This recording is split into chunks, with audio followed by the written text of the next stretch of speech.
Wow, a double upload. Do not say that I don't treat you because I definitely do. Well, the What If episode 1 came out not too long ago. I completely forgot about it, but I do plan to do like I've been doing for the Bad Batch, giving my thoughts after every episode for every episode of What If. So, episode 1 came out, so this is the first video of me giving my thoughts on a What If episode. Let's go.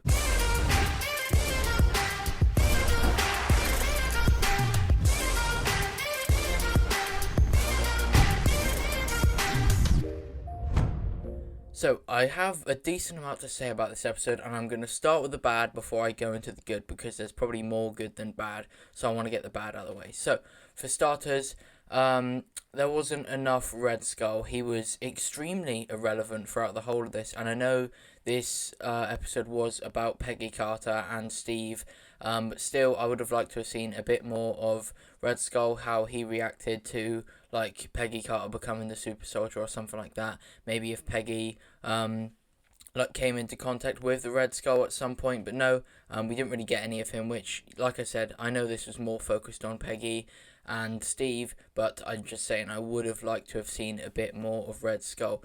Now, if I go on to something else that I didn't enjoy, like that much,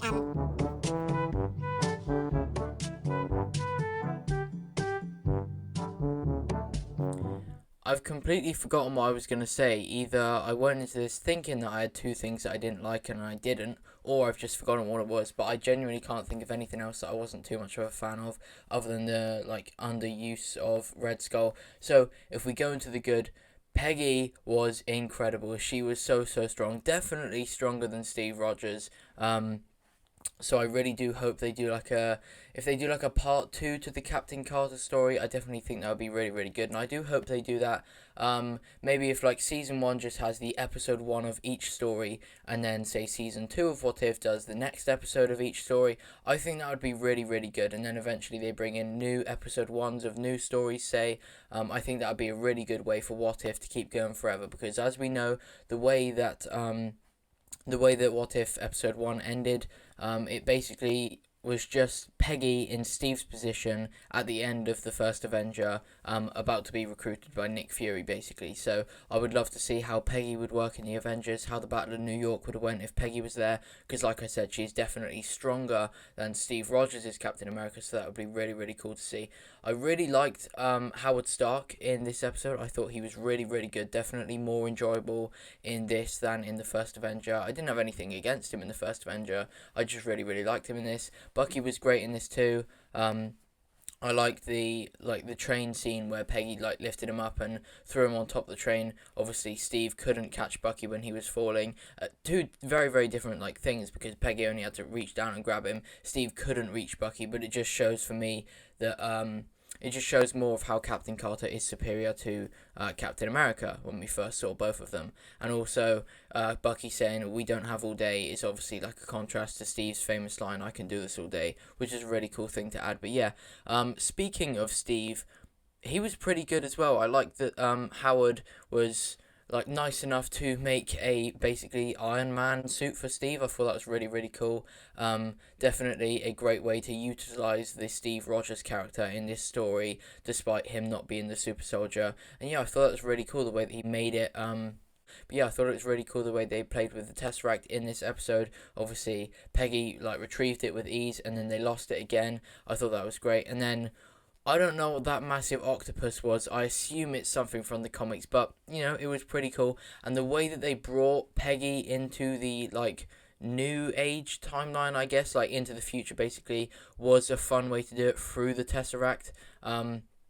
The Tesseract is meant to be a way to, because it's obviously the Space Stone. It's said to be a doorway to the other side of space. That's how Shield describes it. So I don't know how Peggy was trapped inside of it, or whether she was trapped somewhere in space. I'm not exactly sure, but I think she was just trapped literally inside the Tesseract. So I think that was really cool the way they did that. And then obviously the way that Loki was brought into the into the Avengers at the start of it. Peggy came out of the Tesseract portal. I thought that was really, really good. And then the way that they asked her to put down the sword, like they asked Loki to put down the scepter, again, another nice parallel. And I thought it was really, really good. Just the way that they played with the Captain Carter story to bring her in to the modern age. I thought that was fantastic. So my thoughts for episode 1 of What If, this is only going to be a quick video, was genuinely probably an 8 out of 10. If this was a full movie, obviously it couldn't be, but say if they made this the storyline for the first Avenger, I probably would have enjoyed it either equally or a little bit more. Probably a little bit more in my opinion, because obviously we've got the Hydra Stomper